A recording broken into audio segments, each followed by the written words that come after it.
but who else would we even discuss on this game? Nobody. Right. Not even a tight end.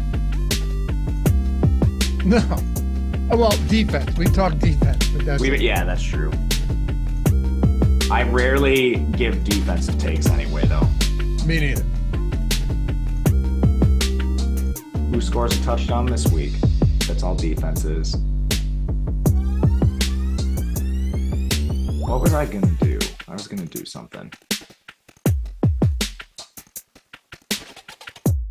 Oh, yeah. Tweet out the show. That's what I was going to do. Ah, yes.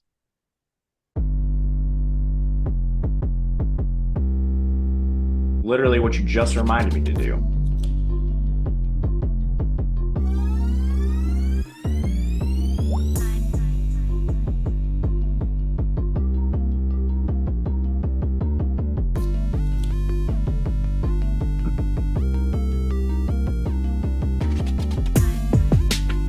Good morning and welcome to a very special edition of the Stochastic.com NFL Showdown Strategy Show. It's a special edition because how often do we get a game like this? I said it. I think our mics were hot. Kev Williams said it perfectly. This game is so bad that it actually becomes interesting. You're damn right, dude. We got a 30-point total for Thursday Night Football. A Bailey Zappi, Mitch Trubisky matchup. It's bad. Listen, the last time a total was lower than this was 1993. And prior to that, the last time a total sat as low as 30 was, I think, like 2007. And it was a weather game. This has no weather to speak of, like no significant precipitation. That's not bringing this down. It is specifically and solely the quarterbacks and the teams that are on the field today. This is more... Sounds insane, but this is like the most excited I've been to talk about a showdown slate in a while because it's off the wall. It's a bananas type game. And sometimes you can find some real gems in these slates. Hopefully we can unearth some of them for you. I'm Dave Loughran at Lafayette_D on the Twitters, LOUGHY_D if you're not there yet. Joined as always by Matt Gajewski at Matt_Gajewski. No better analysis that you're going to find in the showdown realm. What's up, brother? Not much excited for this game. Just a masterclass of team building on both sides. Wasted picks across the board in the NFL draft. You got first rounders spent on guys like Najee Harris. You can look at Strange from the Patriots drafting FCS players in the first round. Tyquan Thornton in the second round, who didn't even meet the 50th percentile of yards per route run in college. Amazing pick. And I mean, it goes deeper than this, just across the board. First round quarterbacks for both of these teams that are pocket statues. I mean, what else is there to talk about? We're going to see Bailey Zappi and Mitch Trubisky, so it doesn't even matter that those two teams wasted first round picks on QBs. You know what's crazy is if you were to go into anytime touchdown scores, no touchdown score is 14-1. That's insane, dude. Well, I mean... What was that Patriots got shut out last week against a horrific Chargers defense. Yep. I hope this game's better than that. They got shut out 6-0. It's beautiful. It's a baseball game. They've been shut out twice this season. Here's a crazy thing for you, right? This is you want to put it all in the focus before we start. Check this out. So the Patriots over their last 4 games have allowed 6, 10, 10, and 20. Even 20 is a low amount of points to allow, but 6, 10, 10, and 20, they're 0-4 against the spread in those games. Yeah, at some point you just don't know what to say. There isn't much to say. It's not all on Bill Belichick either. Like, I know he has a large part of the decision-making when it comes to player personnel, so I guess that is on him too. But I mean, this team has no good players. It's hard to coach a team full of absolute scrubs at every position, which is what we have. Like, I'm surprised this isn't the worst team in the NFL. Just deciding to not get or find a wide receiver for this team is insane. Like, would it have made a huge difference? Probably not. But the guys that they run out there week over week, I mean, we had times where Demario Douglas was your wide receiver 1. I will say Tyquan Thornton looked good, Matt, when no, it was it wasn't him. He's Kendrick never Bourne, looked good. Kendrick Bourne, right? Kendrick Bourne. Yeah. Kendrick Bourne looked pretty good actually in some of those games, but still, guy's not a wide receiver one. Like he was serving as one. He was your de facto wide receiver one before the injury, but it's Kendrick Bourne. Like Kendrick Bourne, you would hope to be your wide receiver 3 on a decent team, not your wide receiver 1 with Mac Jones throwing him the football. Yeah, I mean, this team has a lot of issues. I mean, they should have done what the Commanders did and just sold their good players and try to get draft capital. What they really need to do is like overpay for a receiver like a Christian Kirk, similar to what Jacksonville did, try to get their young signal callers more weapons, and then keep shooting at quarterback on the draft board. Because you see what even like a CJ Stroud can do. Even with a bad team around him, he can really elevate things. It's very telling they have 2 quarterbacks that are absolutely incompetent. Like at some point, I would probably just put Ty Montgomery back there and run some version of the triple option because, yeah, if you're trying to win games, what you're doing right now is not working. 100%.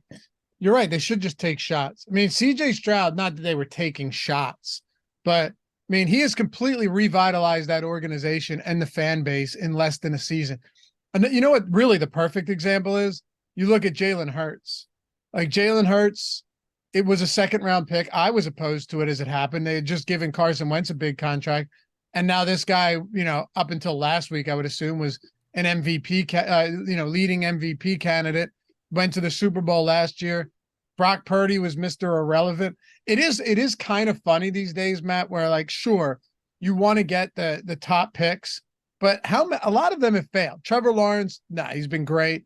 CJ Stroud looks great, but Bryce Young, Zach Wilson, a lot of those early drafted quarterbacks have been pretty awful. You have seen a couple of these guys, outside of the 1st round or late 1st round, at least be somewhat serviceable. If you're the Patriots, you're right. Why not at least take shots? If they don't pan out, the guy you're drafting at that position probably isn't panning out anyway. Yeah, it's an imperfect science, and it's kind of a shots on goal thing at the end of the day. And I mean, if you're a team like, I don't know, even the Packers, the Lions, I'm taking shots on quarterback almost every single year for a couple of reasons. One, these guys are expensive in free agency, and unless you have Patrick Mahomes, Joe Burrow, something like that, you probably want to let them go. They just don't make sense to pay a guy like Daniel Jones. Let other teams do that, hinder themselves, and lose games. And then this position still gets injured a lot. So you want competent backup play. If you don't have that, you end up like the Jets, and you're stone dead, even though your roster is actually really good around them. Plus, if you do this outside the 1st round and you actually hit on somebody, even if you plan to have them as your backup, say you've got a Dak Prescott situation, Romo gets hurt, Dak plays so well in his absence, you can just forego the starter. Now you have the best cost-adjusted value on the entire team, and it's probably going to be like a top 5 cost-adjusted value in the NFL. Just makes no sense not to shoot on quarterback almost every single year, so the Eagles have been doing great with this. The Lions actually did a pretty good job, too, drafting Hendon Hooker. He kind of had the redshirt year, so I like that they've actually addressed this. But, I mean, if you're the Packers or something, you got to shoot on quarterback every single year still. The Patriots already should have been doing this. Like drafting Bailey Zappi in the 5th round, great. Maybe he's Dak Prescott. They know the answer now. He's not. You need to keep doing it. Absolutely. Let's talk Thursday Night Football. Here we go.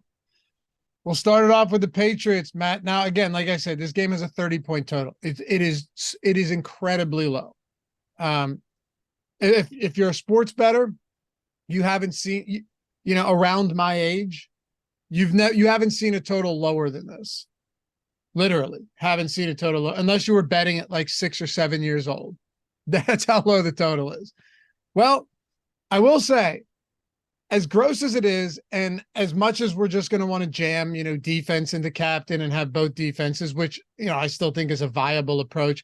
We can run the Sims at the end of this show. Mike, if you can run that, that'd be great. I want to see what we're getting for sure. There are a couple things that stand out to me, Matt, for the Patriots. The one of them, I'll start with Devontae Parker. So I tweeted this a few minutes ago, but Devontae Parker in that last game, now say what you want about him, right? They probably never should have paid him. But in the last game with Bailey Zappi getting the start, his first start, Devontae Parker, week 13, he's questionable, but he should play. He's been limited all week. It's a short week. 38% target share, 52% team air yards. So 52% of the air yards went to Devontae Parker, 31% targets per route run, and 3 deep targets. So 20 plus yards downfield, 3 of the 5 deep targets. Look, what is the conversion rate on those deep targets, on those targets? Not great. But the fact that he was that heavily involved, ran 29 routes on 33 dropbacks, really soaked up the lion's share of opportunities, both downfield and pretty much anywhere. This is one of those spots where I go, hey, it's a dog shit game. It's a 30-point total, but you still have to fill out 6 roster spots. And so many people are just going to be firing defense and kicker. And quite frankly, man, I don't even know how great the kickers, like if we expect it to be that low scoring of a game, I don't know if getting 6 or 7 points from your kicker, like I think the kickers suffer from such a low total as well. So Devontae Parker is the guy I want to start with. Just the volume we saw last week is very much worth discussing. Yeah, I have no problem with Devontae Parker. I still think this is a pretty volatile situation. His routes were pretty good. At the end of the day, he was still slightly behind like a Juju Smith-Schuster, who was at 94%. You had Devontae Parker at 85%. And it's just like small sample size really the whole year. This was the first game they really separated. I mean, you can just go back and look at their game logs where they're both active together. It's mostly a 50-50 split between these two guys up at the top. So I do like Devontae Parker. I like Juju Smith-Schuster as well. And I think I might honestly like him more at his price point. Yeah, look, that's fair. But I mean, I'm distinguishing between last week and the previous weeks because it's a different quarterback. Yeah, all I'm saying is it's a small sample. You could be right. I don't know. For sure. Look, but sometimes it's a small sample for sure. But at the same time, sometimes you just have to, like, when all you have is a small sample to work with, or if you want to use a larger sample with a different quarterback, it's one or the other. I'm not sure there's a right answer. So you might just have to kind of fire on one of those thought processes. Yeah, I have no problem with that. I think that's what you should do when you're dealing with small samples, especially if there's maybe a prevailing notion that one of these guys is clearly ahead of the other. And it's really just an assumption of a 1-game sample with Bailey Zappi. That's usually a situation where I like to go the opposite way, especially when it's a tiny sample. Things change all the time in the NFL.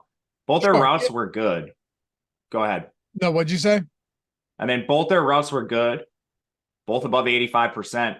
I don't think you can really go wrong with either. And to your initial point, yeah, I'm not going to be jamming the defenses with the same frequency as the field. So I'm probably going to end up playing both Devontae Parker and Juju Smith-Schuster.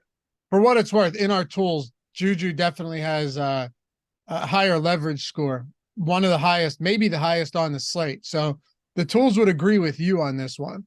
The price points aren't that. I don't know how worried I am about pricing today.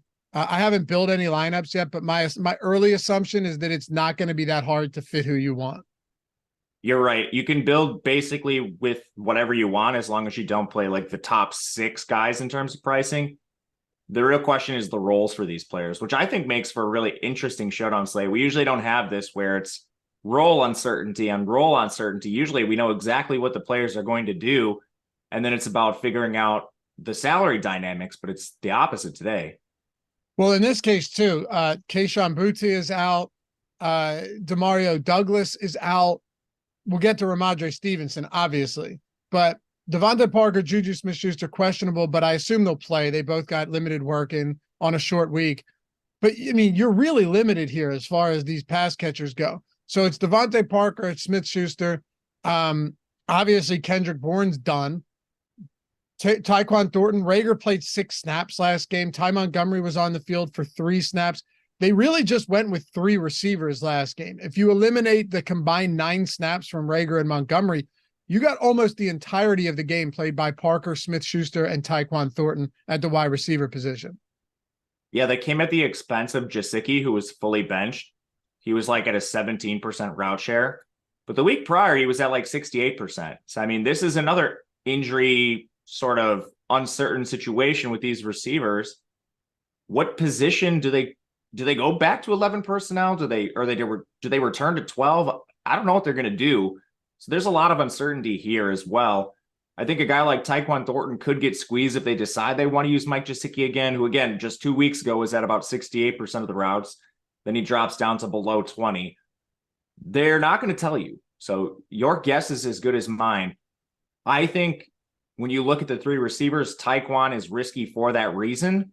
And Gajewski, for the same reason, is risky at tight end. I mean, your three safest pass catchers by far are Devontae Parker, Juju Smith-Schuster, and Hunter Henry. Yeah, absolutely. And I think you'd probably order them. Would you go Smith-Schuster, Henry, Parker, or Smith-Schuster, Parker, Henry? Because for me, I think I'd go Parker.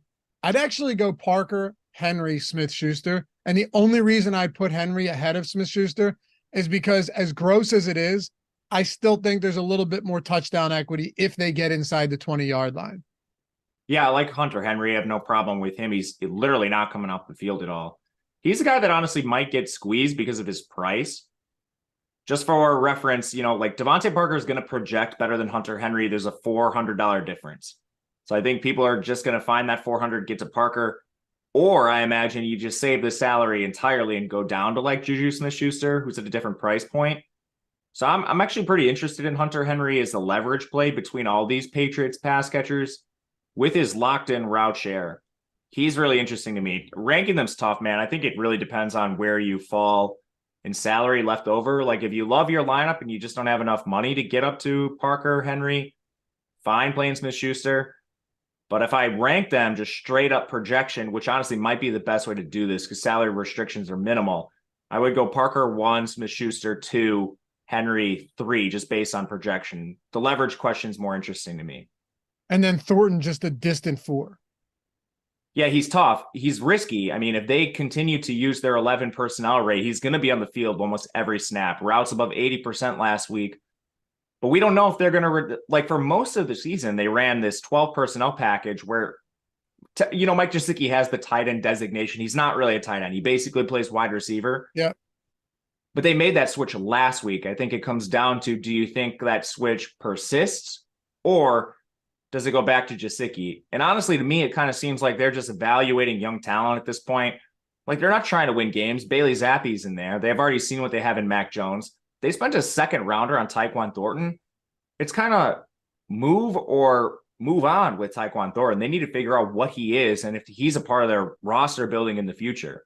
So I kind of think he still plays a lot today, but it's definitely riskier than Parker and Juju. If you guys haven't done so, take a single second, atone for your sins here on a Thursday morning. Hit that thumbs up. I forgot to mention it earlier in the show. Hit the thumbs up. Subscribe to the channel as well.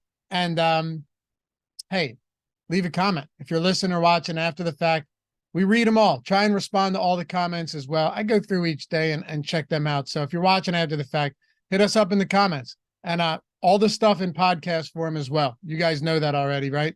So like anything that has a shelf life outside of a deeper dive, live before lock, everything goes to podcast form, Apple Podcasts, Spotify.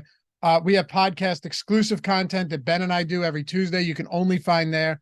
So if you're not there yet, head over to the podcast. Maybe you want to close your phone and not worry about any of that. It's there. Leave a rating and a review while you're at it.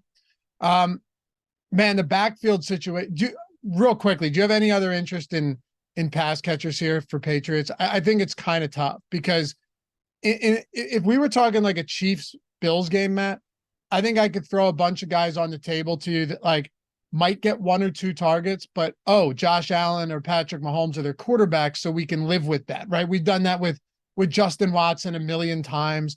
We've done that with backup tight ends a ton of times because they might only need, 2 for 10 and a touchdown or 1 for 30 and a touchdown for Justin Watson. You get my point.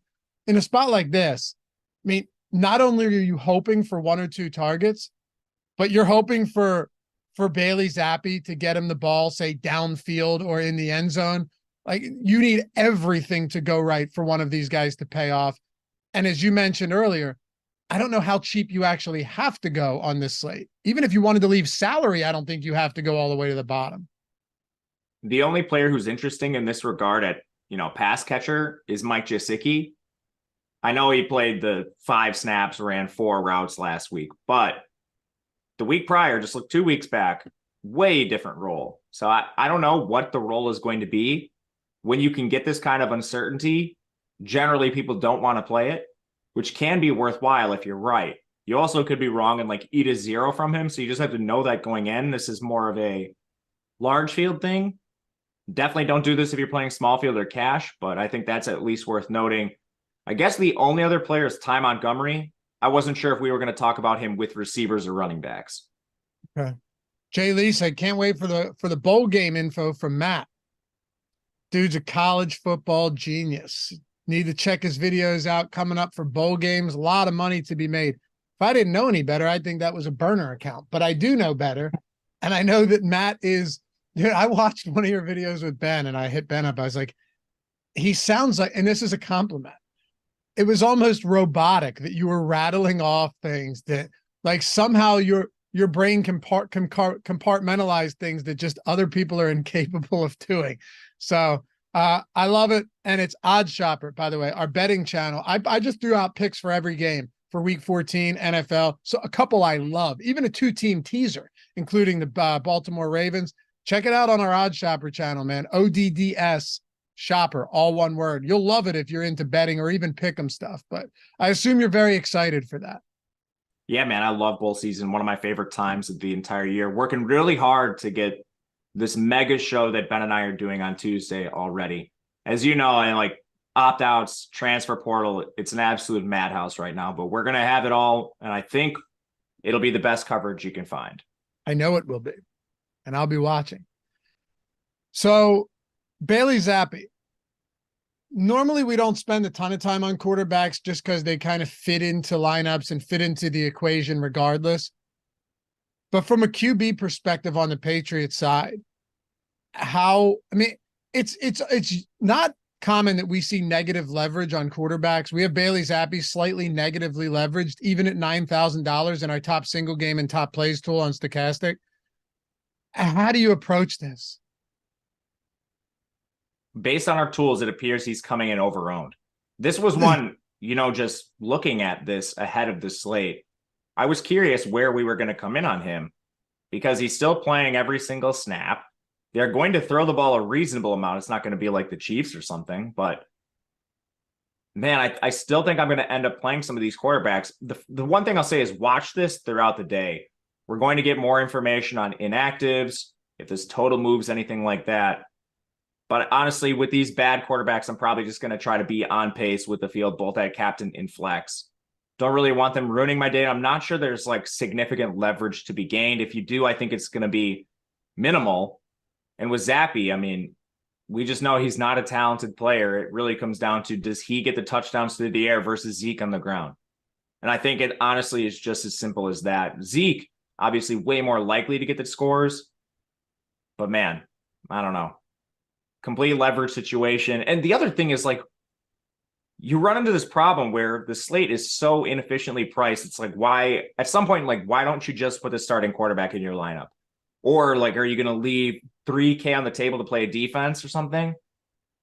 I don't know. I'm honestly, I'm talking myself into maybe being a little overweight to both Zappi and Trubisky. Just like, let me ask you this. Like, if you have the choice between leaving like $3K on the table and playing Zappi, what are you doing? So I'd leave $3K on the table and play. Give me a guy. So you play like an extra Devontae Parker, an extra Hunter Henry, or you go down to like a defense. Well, I think some people are going to do that. They're going to be like, Zappi stinks, I'm playing the defense. I don't think it's necessarily wrong, but that's true.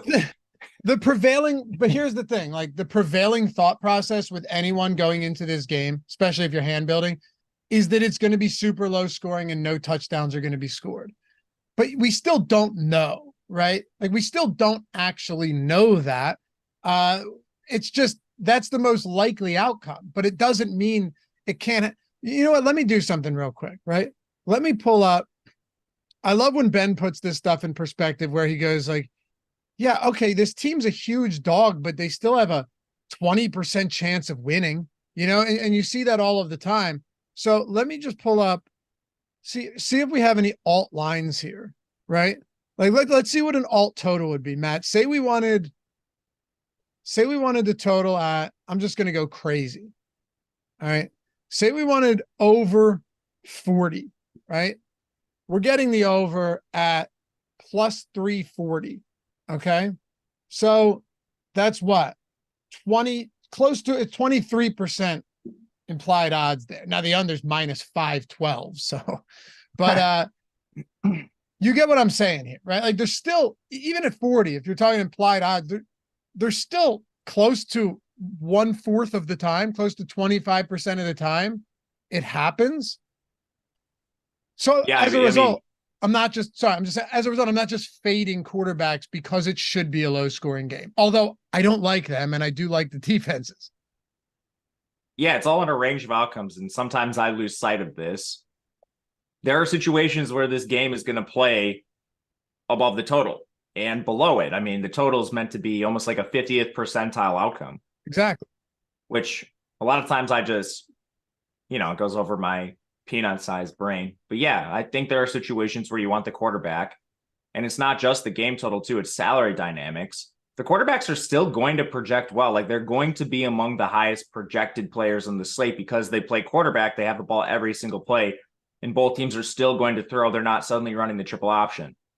So, I mean, when it's on a slate where salary doesn't really make a lot of difference, and then people aren't going to play the quarterbacks, I'm probably just going to play some Zappy and some Trubisky. And I agree with the chat. I would prefer Trubisky just 1-for-1 over Zappy. So would I. But he still plays a lot. So it's hard to just completely fade the QB for the Patriots. Agreed. We had a question, by the way, Matt, in chat from, oh man, it moved quick. Where the hell did it go? Can't even find it now. That's not good.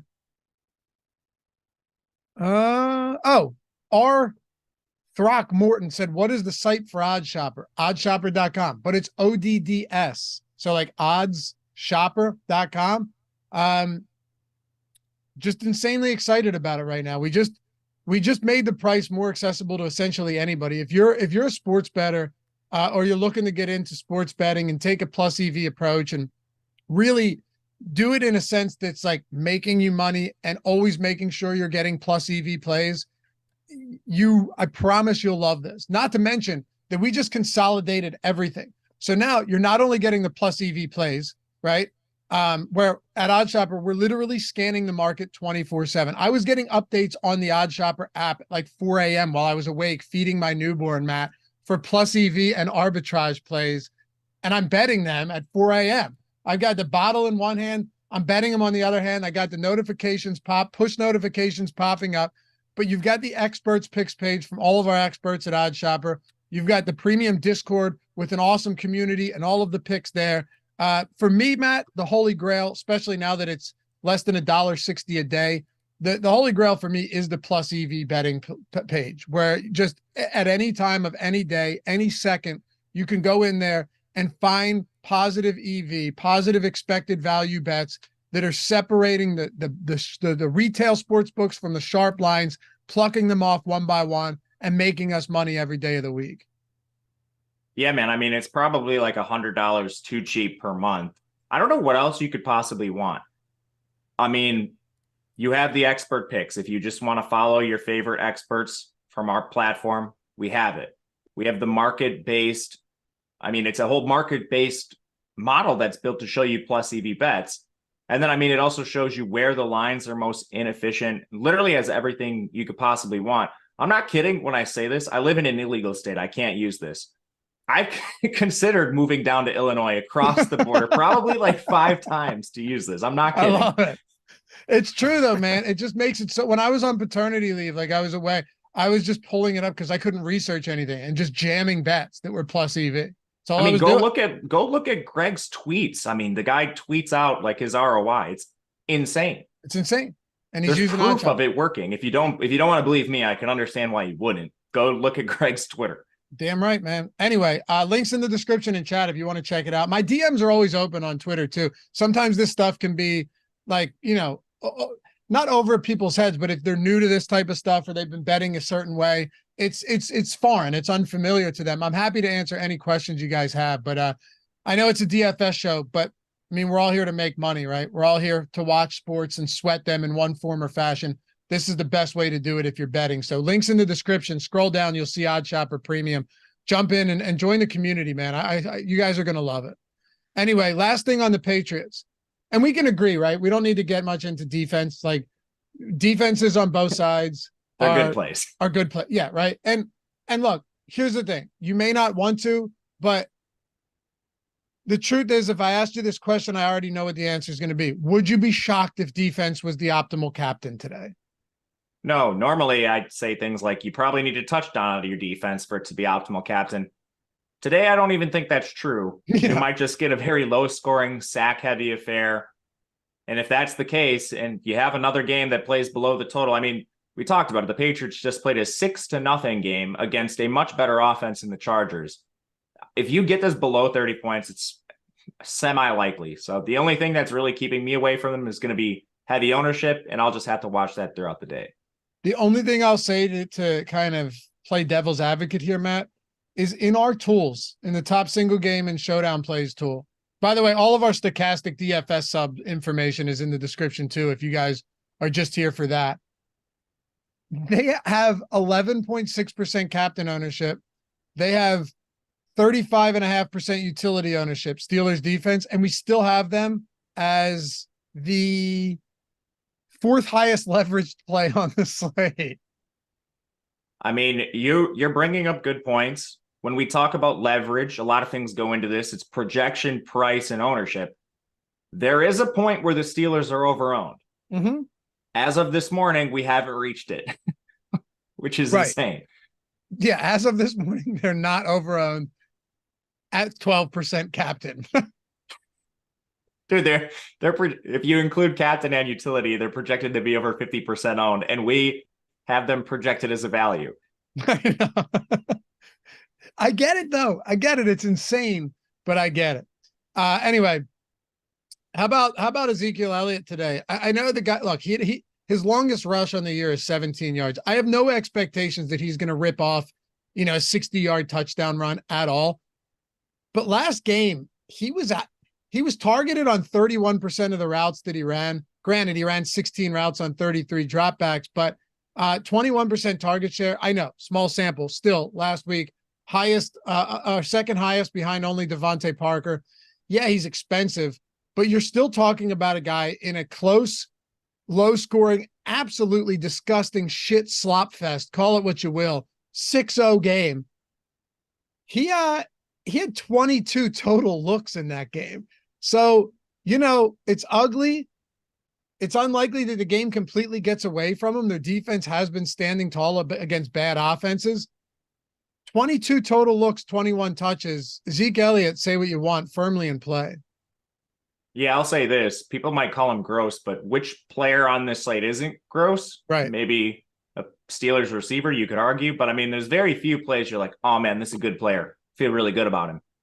Ezekiel Elliott is going to touch the ball maybe more than any other player on this slate. At least he projects for that.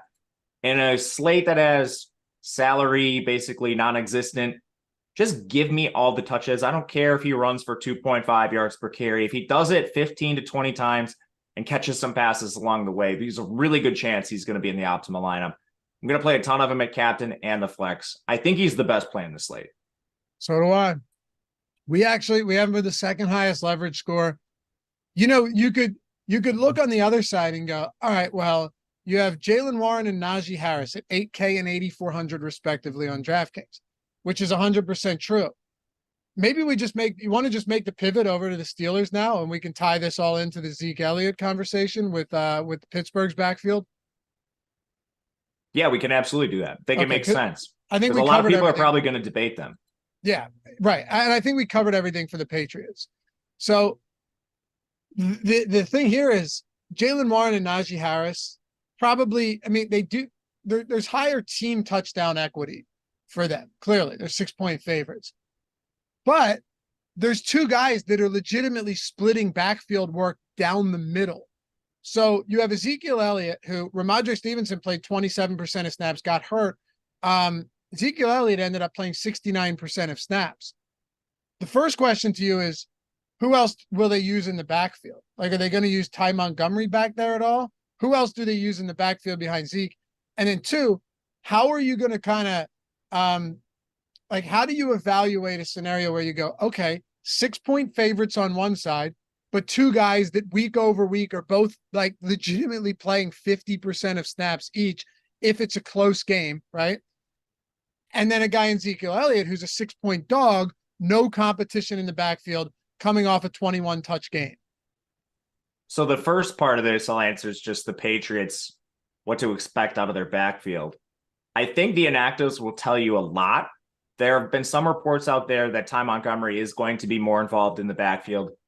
I don't know about this. There's also conflicting reports saying they might elevate Kevin Harris from the practice squad.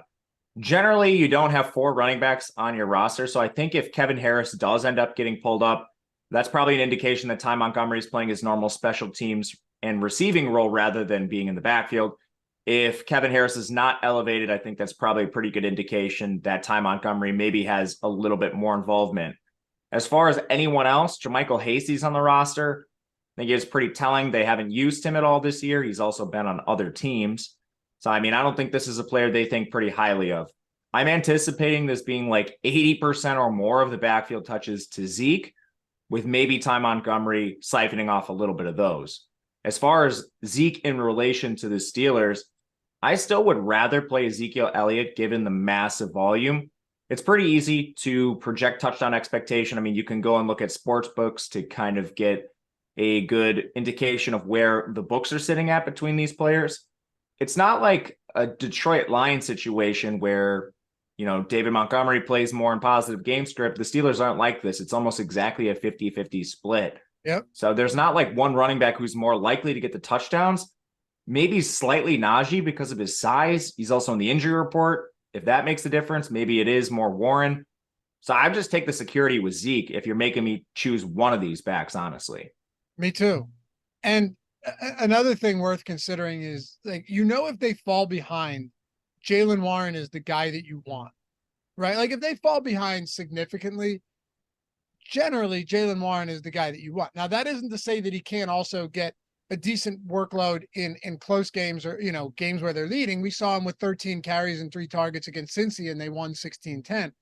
But against Arizona, they were playing down. I would have thought that we would have gotten more work out of Jaylen Warren. They were down that entire game. At one point, I think it was a 24-3 game at home, and he only saw 3 targets. Now, the 9 attempts doesn't shock me at all, you know, not even a little bit, but the 3 targets kind of did. Now, Najee Harris is expected to play today. He had 16 attempts last game, despite trailing and 3 targets. So maybe my thought process is just off on that. We also had a 50% route share for Najee, 28% for Warren. So, I mean, I think people have been incorrectly assuming for a while now that Warren is taking on more role in this backfield. Honestly, it looks the opposite to me. I know efficiency doesn't mirror this, but assuming Warren takes on more work is also just assuming rational coaching, which if you're talking about the Steelers, I don't know why you'd be making that assumption. They haven't been rationally coached for a while now. So, they held honestly on to Matt Canada way too long. Yeah. I mean, and even since then, it hasn't mattered. I mean, on the main sites, I've just been playing Najee because people have been incorrectly playing Jaylen Warren for weeks now, assuming he has this role. I mean, at best, I think this is a 50-50. At worst, I think this is like a 60-40 in favor of Najee. I just don't see a world where Jaylen Warren leads this backfield unless there's a re-aggravation of an injury or something to Najee. It just hasn't been that in weeks. I mean, I don't know what else to say about it. I think you just nailed it. I think you nailed the one key part. At worst, if you're playing Najee, it's 50-50. And at best, it's like 60-40, maybe even 65-35. Yeah. Like the likelihood that Najee is on the wrong end of the split as far as snaps go, given what we've seen all season, that seems unlikely.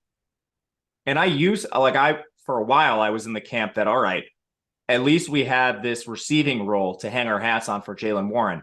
Najee doubled him up in routes last week. We don't even have that anymore. I think maybe Warren leads in routes. Maybe he doesn't. I went back and I looked at every single game. They flip-flop a lot in routes. So this is not secure. And everyone seemingly assumes that Warren has this role when he just does not. Doubled up Warren in routes where they were down by 3 scores. Yeah, man. I don't know. I mean, I'm like everybody else here. I don't know what they're doing. I think Jaylen Warren's better. Najee runs like he's wearing jeans still. I mean, I have no idea what's going on, but that's what the team is doing. It doesn't matter what I think. I think I'm probably going. So if I were to rank these guys, because as it currently stands with our most recent early morning run of ownership, and we did run it immediately before this show started. You have Zeke at like 18% at captain, Najee at 10.5%, Jalen Warren at 14%. So Zeke is the highest owned captain. I I think I like Zeke overall the most, but as far as captain goes, I think I like Najee the most. I like Najee at captain a lot. You're, running into slightly more uncertainty, I think, just with Jalen Warren being active. But at the same time, this team is projected to win by almost a touchdown. Their scoring expectations really high. Just like the profile of these backs, Najee's much larger than Warren. If they fall down to the 1 yard line, I think there's a pretty good chance it's him running it in. I like Najee a lot at captain. I'm going to wrestle between him and Zeke throughout the day is who I like more, but plan on playing. They're probably going to be my most owned captains, the pair of them. Not sure where I'll come out on one of them being ahead of the other. You just hit on something that is very important to me. And what I wanted to talk about before we move on to pass catchers and Mitch Trubisky. They are 6-point favorites. It's a low scoring game, but they're still 6-point favorites. Let's not overlook the fact, guys. And I know this game is ugly in a traditional sense, but it's the only game we have. It's the only game in town. And we're all playing with the same salaries and the same players. The total here is still 18 for Pittsburgh. All right. It's still 18. It's 12 for the Patriots. On the season, Najee Harris has 6 goal line carries to Jalen Warren's 2. He has 20 red zone carries, 13. Here's the thing though, 13 inside the 10 carries to Jalen Warren's 3. So as a 6-point favorite, if we're saying, man, touchdowns are going to be really scarce in this game, but the Steelers have more touchdown equity as a touchdown favorite and an 18-point implied total. As much as I like Zeke, I don't hate the idea that if there's that one touchdown, like let's say there's one touchdown in this game and it's a 13-6 final score, I think the likelihood of it being Najee is higher than any of the other backs. Yeah, I agree with you. And maybe I glossed over this or we glossed over this. Najee is questionable. There was a report out this morning that he's expected to play from Pelissero. So that's what I saw. That he's obviously, if Najee's out, Jalen Warren's the best play on the slate, no matter what. Hands down, but not even we're close. not expecting that. No. Well, it wouldn't even be close. Jalen Warren, right. And I don't say this to be like hyperbolic. I can't imagine at his price and the expected flow of this game. I can't imagine that I'd have any lineups without Jalen Warren, honestly. For sure. There's actually a really interesting question from Mark, which I haven't considered enough to this point. Will you play both Steelers running backs? I think you can. I think you can too. Yeah. And just, play both Steelers running backs, fade Trubisky. You're playing for a certain game style. And yeah, I don't think it's crazy. I don't even think. Sorry, go ahead. No, I was just going to say, like, Najee could score and only have 55 rushing yards, and Warren not score, but have 3 receptions and 3 receptions for 30 and get you like 11 fantasy points total. And you could potentially still get there with those. Like, they don't both need to score, I don't think. I don't even hate playing all 3 backs. You already broke down Zeke's receiving role, which was absurd last week.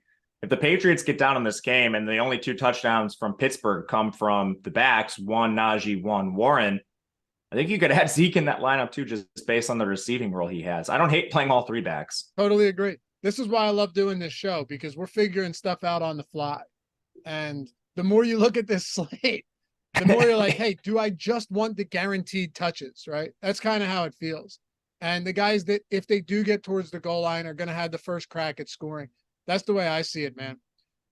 Let's talk about wide receivers. Before we do, guys, I would assume that most of you are there already, because it's like, as far as like getting an opportunity to play any different format you want, I don't know if there's something better than underdog.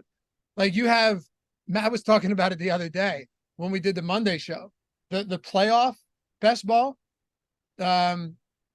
They have the playoff best ball with massive cash prizes. They have the daily drafts for NBA, for NFL. They have the pick 'em where you can up to 21x. And not only that, you're talking about a format now where if you sign up, not only do you get $100 first match deposit bonus, but they're constantly giving out free squares for new users. Like the Trevor Lawrence free square on Monday, it was over half a yard.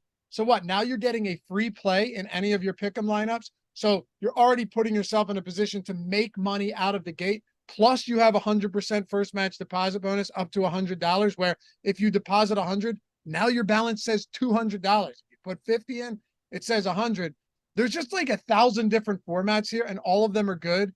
And I'm sure you've noticed this because you're in tune with the industry. They innovate too. Like they're continuously creating new formats to play over on Underdog as well. Yeah, they're always trying stuff out. And if you've never played any sort of playoff best ball situation or format, you need to try it. It's extremely fun. Like me and my friends for years now, prior to like Underdog taking this on, we'd been doing this like little mini player draft ourselves and trying to like just see who would get to the Super Bowl and having players accrue fantasy points throughout however long they last in the playoffs. Now you have a place where you can do this with strangers, play as much as you want for, dollar amounts of any sort of variety, get as much volume down as you want. And I mean, the DFS slates get smaller in the playoffs. This is just another way to increase your action and have more on the line. It makes the playoffs a lot more interesting, especially if you're a Bears fan like me and your team never makes it. Here's the $25 playoff gauntlet. It's up. They do all kinds of stuff. 1.5 million is the prize. Remember we were saying the other day, we were like, there's no way that little one is going to be the one that already filled. It's gone. 1.5 mil for the playoff best ball gauntlet. The strategy that goes into that is insane, but it's also really, really fun. You can draft early and take some shots. You can draft late. But like I said, with these pick'em contests, get in, guys. Up to 20x your entry. First match deposit up to $100. Free squares when you sign up to already just boost your ROI through the moon. Link in the description and in chat if you're not at Underdog yet. And hit us up on Twitter when you're drafting lineups. I know Matt and I will be digging into those for sure as playoff time approaches. Some of our favorite things to do. Best ball summers, baby. Now we got it in the winter. All right. Pass catchers. I mean, at this point, yes, clearly the better talent is on the side of the Steelers. Deontay Johnson, George Pickens has that deep threat ability. We know that. I mean, the price points, though, are just so far removed for anything we talked about with the Patriots. And while Mitch Trubisky, you could argue, is better than Bailey Zappi, it's still a backup quarterback. It's still Mitch Trubisky. I can't wait to hear where you're going with these pass catchers, given that Pickens and Johnson are essentially $10,000 in the flex. Yeah, I agree with you. I do think Mitch Trubisky is the more talented quarterback. I think he's also slightly better for DFS because he has some semblance of mobility, whereas Bailey Zappi is a pure statue, can't run at all. As far as the pass catchers go, it's tough.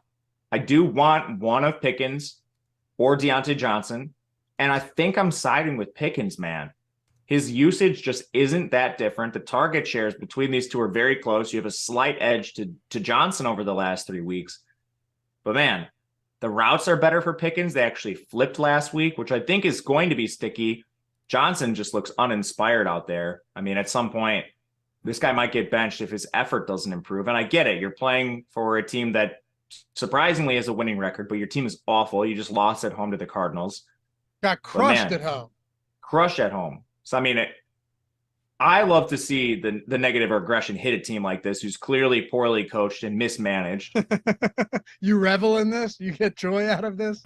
Yeah, I like when well-coached teams succeed and when bad teams get punished. For sure. Like the Chargers, by the way. I mean, there's no way Brandon Staley makes it past this year, right? No, he's cooked. I think. He's done. I actually liked him when he was hired, but man, he's been a disaster. I got to take my L. He's been very poor. Yeah, Adam Scher, our friend Adam Scher, I saw him tweet this the one day. He's like, Brandon Staley is the fake sharp and Dan Campbell is the fake non-sharp. He's right. He's totally right. Like everyone made fun of Dan Campbell when he's like, well, we're going to chew their knees, whatever. Dan Campbell has, and Ben Johnson, sure, but totally turned that team around. They love him. He coaches smart. He takes risks when it's smart, and he doesn't draw up bad plays when you're taking risks. Like Brandon Staley takes risks maybe when you should be, but it's always a bad play. Like it's guaranteed to fail, Matt. He's also a complete dweeb like Dan Campbell. Dan Campbell's former NFL tight end. The guy looks like a monster. He's the man. And I've been on this from the beginning. I've loved Dan Campbell. He's doing up downs with his team. Like when he goes for it on fourth down, it like shows belief in his team. The players like that. They're like, all right, you know, if this guy like believes in me, he thinks we can get this fourth down. Whereas I don't know what Brandon Staley's doing. So you're a fan of Dan Campbell. I don't know how you couldn't be. It's really hard to not like Dan Campbell. You know the people out there that are like, oh, he's a meathead. This guy's like that was the whole. He's authentic. He's awesome, dude. He's awesome. I don't know. I generally don't like that kind of person. It would rub me the wrong way, but his is so authentic. It's like, I don't know how you don't like it. He's just him. He's not putting on a charade or anything. Yeah. And here's why I think it's impossible to not like it. Because how can you not like a guy when all of his players adore him? Yeah, it's wild. Right? Like his players love. Meanwhile, you get Brandon Staley like, don't you ask me that question again or it's going to be trouble. I mean, come on. Trouble for you. You're going to get fired. All right. I'm with you on Pickens. And one of the reasons is you could say, okay, well, George Pickens, you know, the deep ball is like, if you connect on one deep attempt to George Pickens, it's a wrap in a game like this. With Deontay Johnson, you go, okay, well, you know, he's a possession guy. The PPR points are valuable, but you broke it down perfectly. This is no longer Ben Roethlisberger, Deontay Johnson connection where even if he only has 50 yards, he has 8 receptions. Like you look at his last 4 games, he has 1, 2, 4, and 4 receptions, and the yardage is never there. He has 1 double-digit target game all year. And I know he spent some time on injured reserve, but I mean, still, what does this guy have? 8 games under his belt at this point? Yeah. 1 double-digit target game. Pickens has 2. I mean, I just think the volume between projecting these guys and the routes flipped last week, which I don't think is a coincidence. Pickens running more routes than Johnson. It's how it should be at this point. I mean, when you're projecting target volume, I would put these guys almost dead even. What else are you doing with the pass catchers here before we build a lineup and shoot this over to the NBA strategy show? Obviously, Pat Freiermuth, 2 games removed from a really big game. Is there anybody else that you want to dig into? And feel free, because we're a little short on time here. I want to build these lineups out and look at the Sims. Are there any other thoughts on Kenny Pickett and just how you'd build around the Steelers offense, not including running backs? Yeah, I think the only other guys to mention here are Freiermuth and Allen Robinson. Robinson actually is a pretty good route share, and he's cheap. If everyone's going to play like Juju, I'm going to pivot some lineups over to Robinson. Target volume's not there, but routes are fine. Basically, you just need the rogue touchdown, and he'll be completely fine. If he has like 5 targets, you also are probably fine. Freiermuth is concerning to me, man.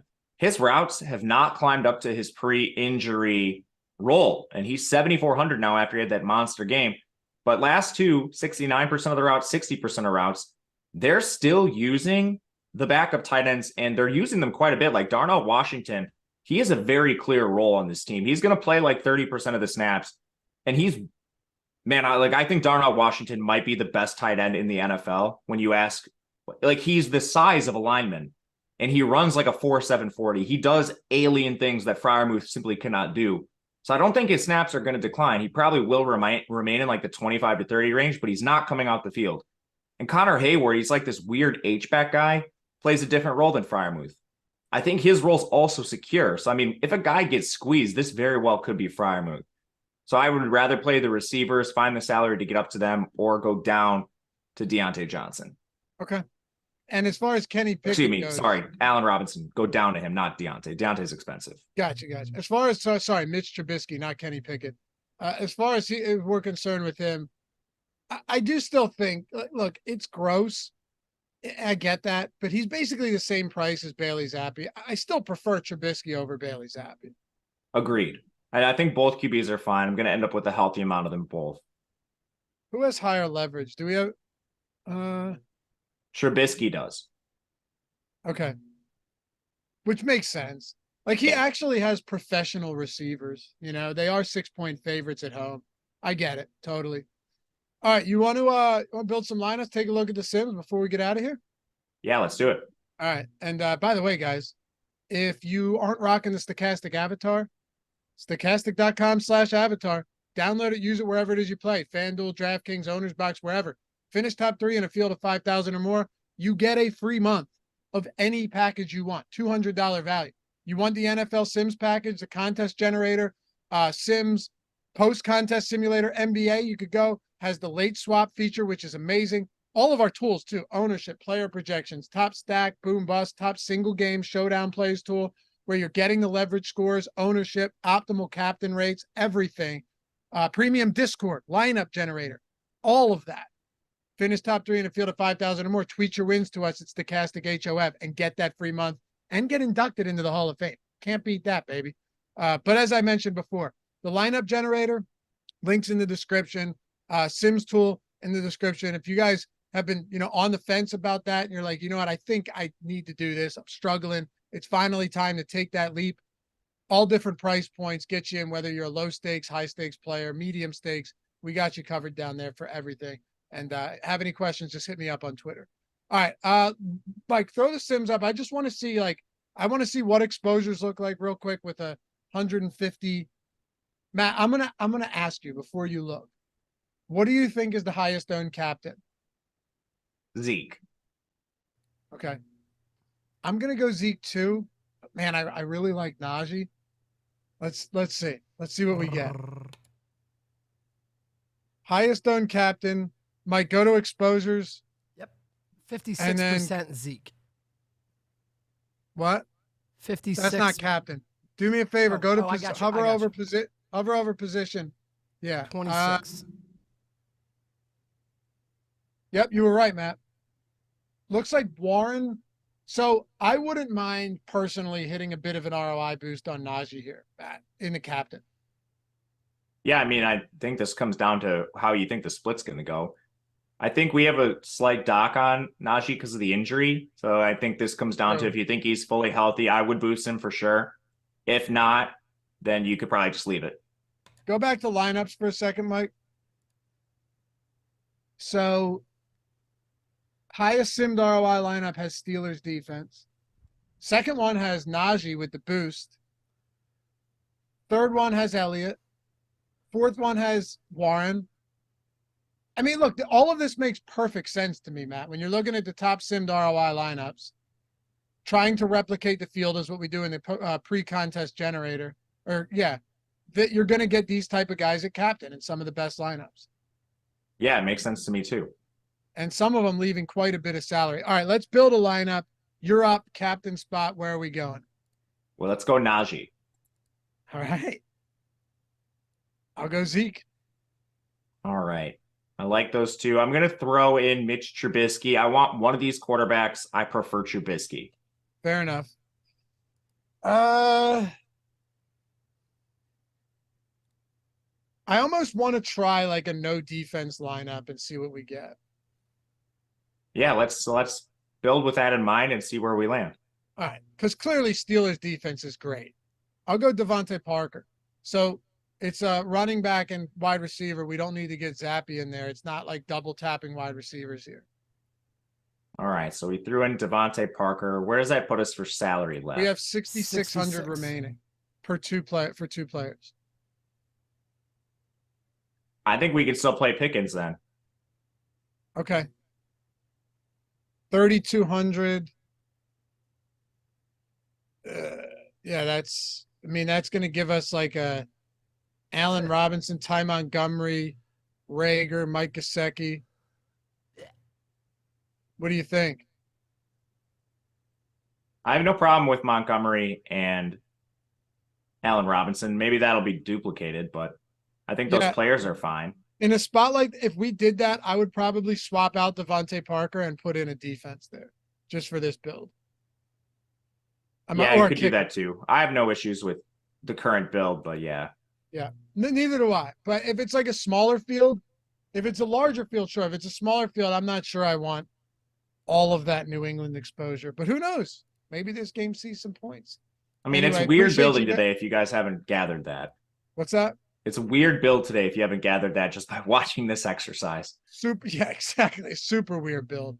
Appreciate you guys hanging out as always. Adam Scher, Josh Ingerman coming up next on the NBA Strategy Show. Live before lockback tonight for this game and everything else right here on the channel. Check out all Matt's stuff on the Odd Shopper channel. I'm doing a betting video for this game. It'll be up in an hour or two. If you want to go subscribe, check us out on Odd Shopper or check out all those plays on oddshopper.com. Appreciate you guys. See you back here for the next one. Peace.